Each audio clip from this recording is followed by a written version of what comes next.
Donc ça, c'est mon petit bocal de déchets, hein, que je viderai directement dans la poubelle qui va bien. Mais c'est surtout que j'évite effectivement d'avoir des sacs en papier, enfin en plastique comme poubelle. Ça, c'est vraiment ma poubelle végétale, mais c'est quasiment la seule poubelle. Après, il y a des cartons.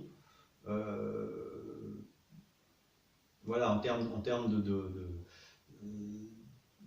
d'emballage, enfin en tout cas en termes de déchets, j'essaye même au niveau des déchets de les mettre dans un bocal. C'est mon bocal à déchets. Et je mets quand même là, parce que c'est plus facile, un petit fond de sac papier, un morceau de sac papier. C'est comme ça quand je vide, il y a moins de choses au fond, parce que surtout que là c'est des légumes, hein, donc c'est des épluchures. Donc c'est un peu le bocal à épluchures que vous pouvez après mettre au niveau des composts, si vous avez du compostage. Voilà, ça va vous servir aussi donc à recycler les déchets dans votre compost.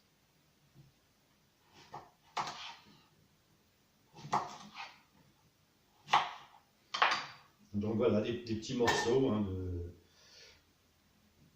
de tous les légumes, donc même les poires.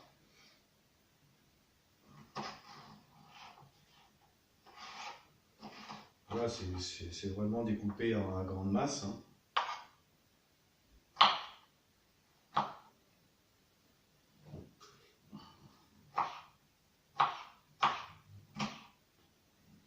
Voilà, une petite queue de poire. Tout ça. Alors moi, ça me prend un peu de temps, mais ça me fait du bien. Ça me fait du bien parce que c'est un peu comme une petite séance de pleine conscience. Alors, il faut mieux être en pleine conscience, hein, parce que le petit couteau en céramique, il coûte bien, hein. Donc là, j'essaie de ne pas en perdre.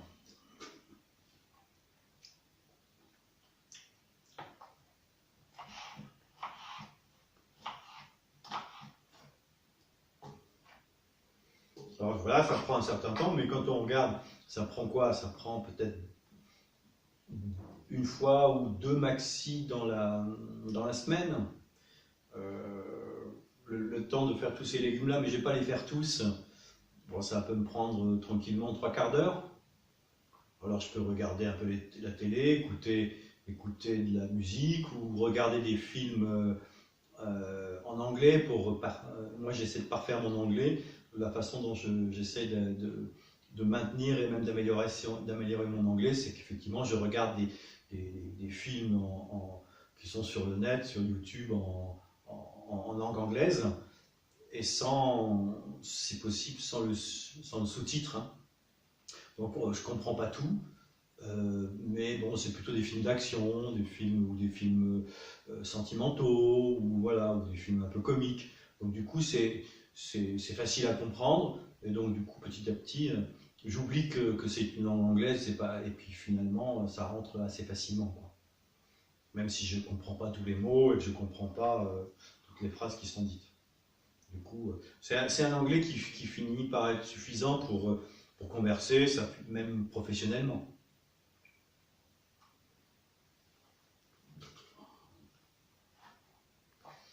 Donc je ne vais pas faire la vidéo pour vraiment couper tout ce qu'il y a à couper là, mais parce que ça serait peut-être un peu long, hein. C'est ma méditation, ce n'est pas votre méditation. Je suppose que vous avez d'autres choses à faire que de me regarder couper mes petits légumes en juillet, hein. Mais bon, voilà, c'est une façon, c'est pour vous dire que c'est pas, je ne complique pas la vie, vous voyez, je les ai pas épluchées, hein, les patates douces. Et puis ben voilà, je les coupe à la grosse, hein, comme ça, hein. De toute façon, j'aime bien les grignoter.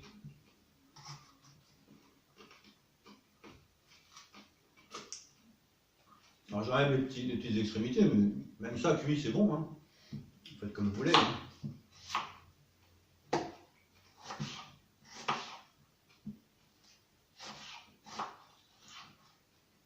Vous avez.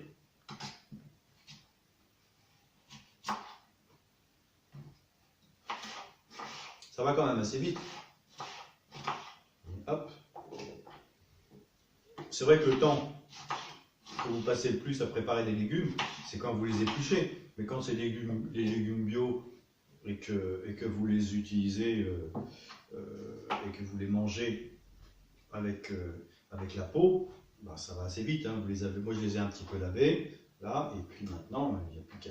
Alors, le plus dur, effectivement, c'est là. Je pourrais avoir un couteau un peu plus grand, mais ça va, il est à ma main, puis je dirige mieux mes gestes. Et quelque part, peut-être c'est un peu moins dangereux parce que finalement, il n'y a pas trop de longueur, quoi. Et puis c'est pareil. Alors, vous voyez, bon, ça c'est rond, c'est facile de le faire tourner comme ça. Hop, voilà.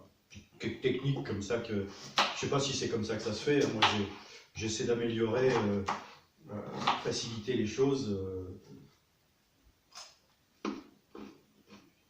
en cherchant mes petites combines. J'aime bien cette notion de feignant intelligent. Ou l'intelligence de la fainéantise, peut-être, pour ne pas dire que je suis quelqu'un d'intelligent. Mais j'essaye de me faire le moins mal possible, de faire les choses telles qu'elles me semblent le plus agréables, pas le plus facile.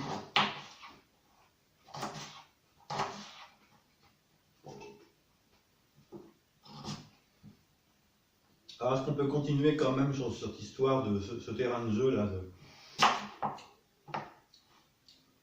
de laisser les gens au pouvoir et les rendre moins dangereux pour l'espèce humaine?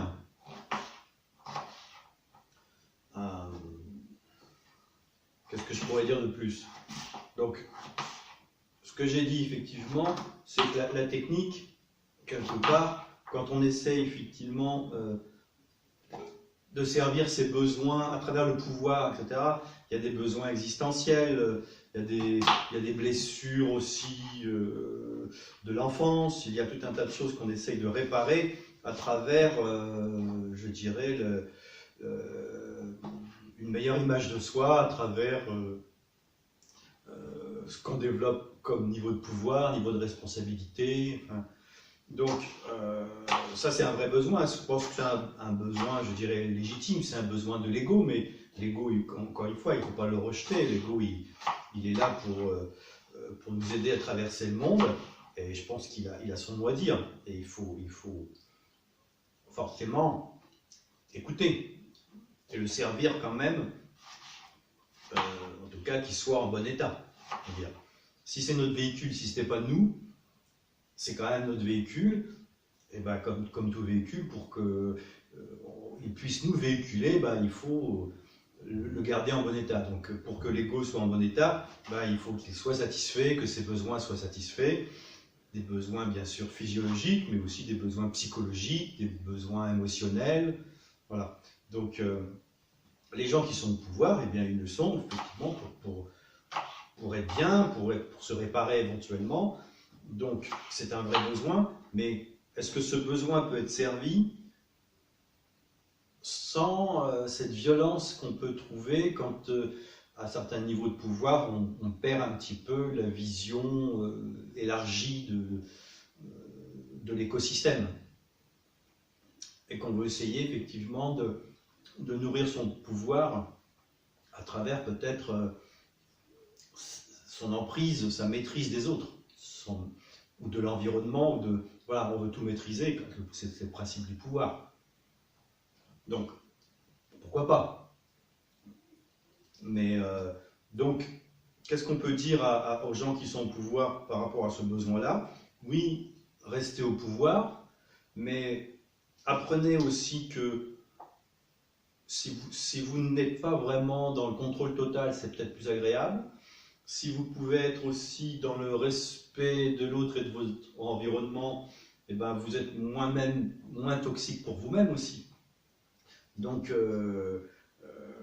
après, c'est vrai que quelque part, il faut, je dirais, chercher à avoir un contrat avec les autres pour qu'ils acceptent votre pouvoir, sans que vous soyez, je dirais, obligé de le maintenir, je dirais, par la force, par la coercition, etc. Et aussi trouver, par des moyens plus ou moins légaux, plus ou moins toxiques, eh bien de maintenir votre pouvoir en termes de capacité, de moyens financiers, etc. Donc le contrat que vous pouvez établir avec l'ensemble de la société, c'est de dire, voilà, on a le pouvoir, laissez-nous le pouvoir, on aime ça, on a les capacités aussi quand on est au pouvoir de gérer pas mal de choses, parce qu'on a des compétences, puis on sait s'entourer de gens compétents aussi. Maintenant,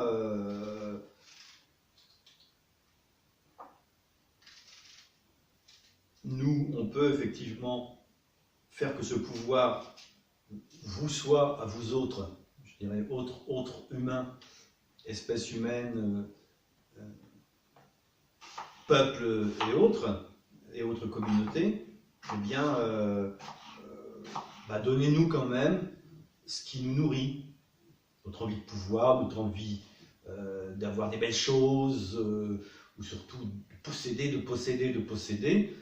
Eh bien, je pense que, en tant que moi le premier, je pense que pas mal de gens peuvent être comme moi, de dire, écoutez, oui, nous, on peut vous donner pas mal de choses, si on sent que quelque part, en retour, on est protégé, plus ou moins, enfin, plutôt plus que moins, qu'on est en sécurité, qu'on peut mettre en sécurité nos proches, qu'on peut être en relation paisible, dans une vie paisible d'échange, de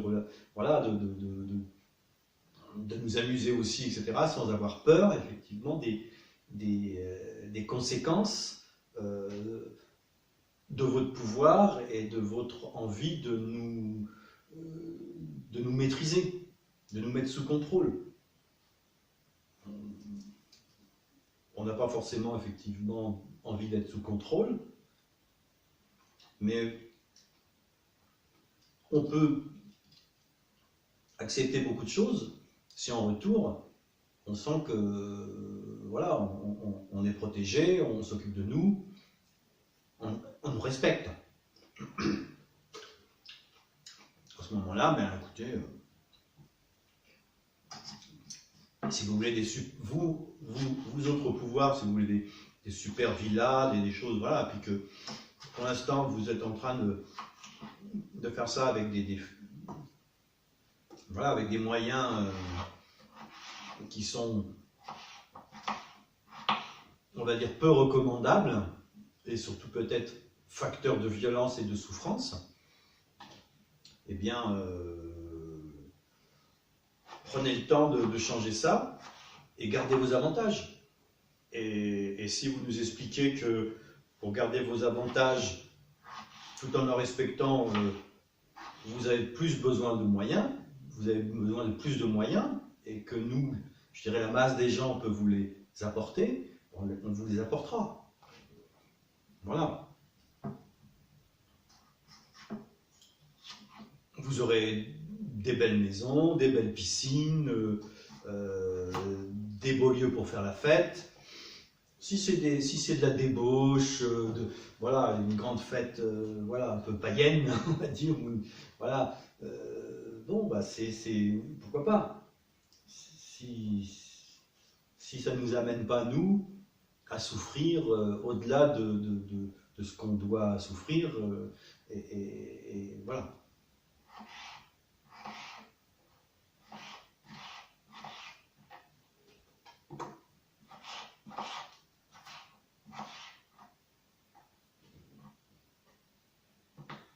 Bon, c'est une utopie, hein.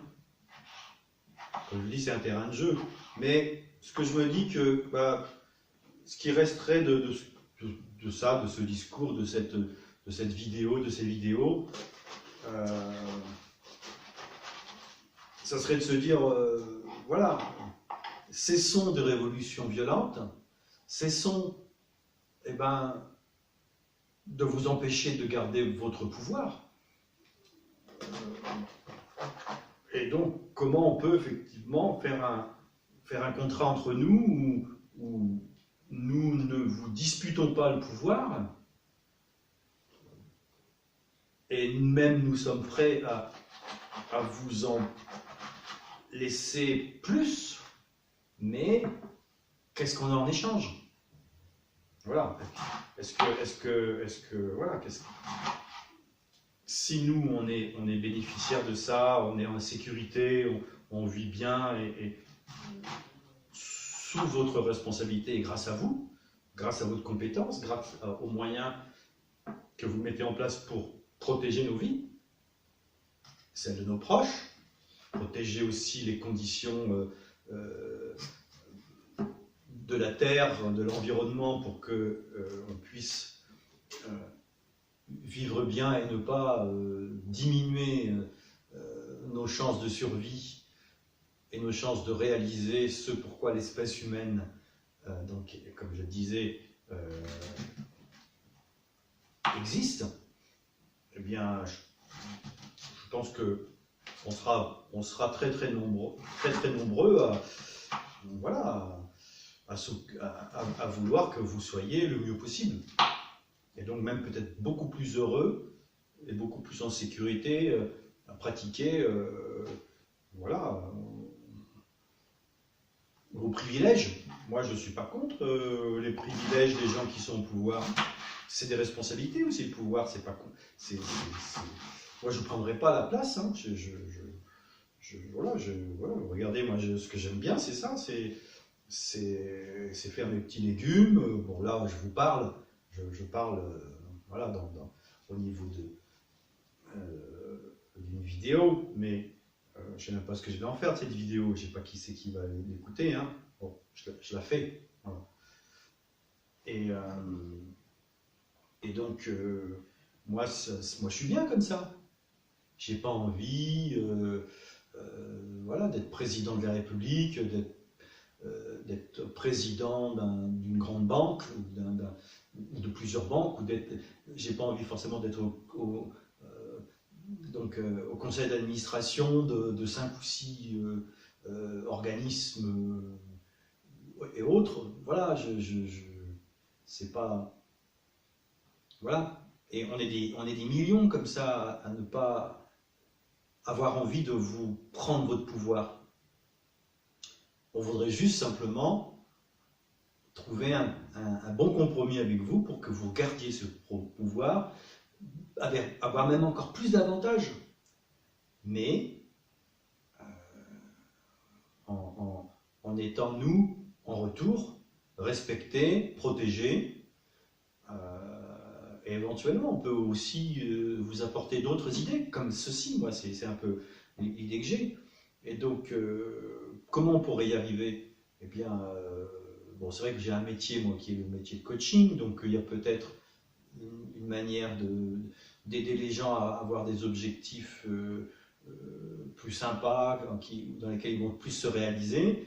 Donc, il peut y avoir des coachs auprès de vous, et puis il peut y avoir aussi des guides, on appelle ça des guides spirituels, mais des guides effectivement qui vont pouvoir vous mettre dans des conditions où vous allez pouvoir mieux envisager votre vie et vous rendre plus heureux, sans que personne ne vous dispute votre pouvoir. Donc c'est quoi plus confortable? Alors c'est vrai que des fois on se demande si à travers tous ces combats qu'il faut mener pour accéder à des pouvoirs de plus en plus élargis, de plus en plus hauts, ces combats-là, est-ce que c'est pas ça qui vous plaît au fond? Comme on dit, à vaincre sans péril, on triomphe sans gloire. Est-ce que c'est ça? Donc est-ce que là, je ne suis pas en train de vous proposer quelque chose qui est fade?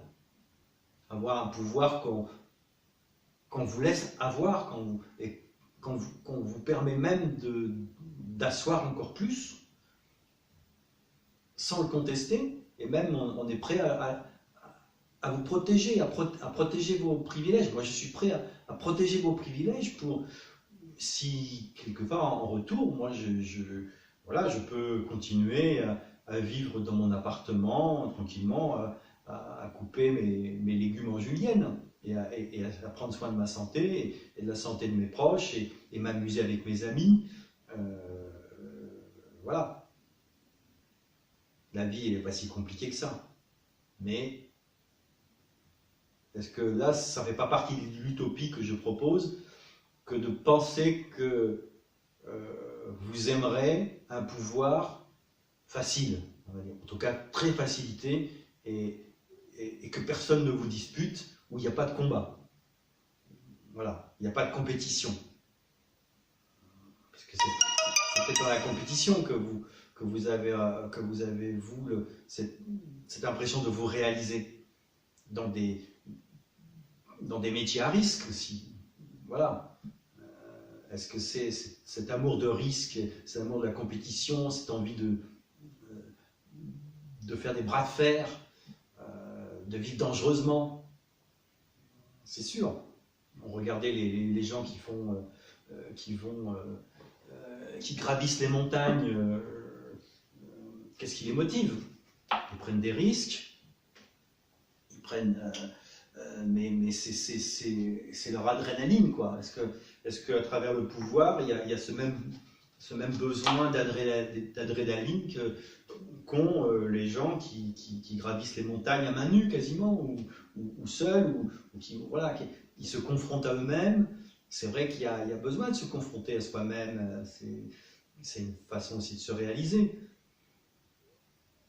Il faut qu'on en discute, il faut qu'on l'envisage, mais je pense qu'il y a dans cette voie quelque chose qui peut être gagnant-gagnant, et pour les gens de pouvoir, et pour ceux qui sont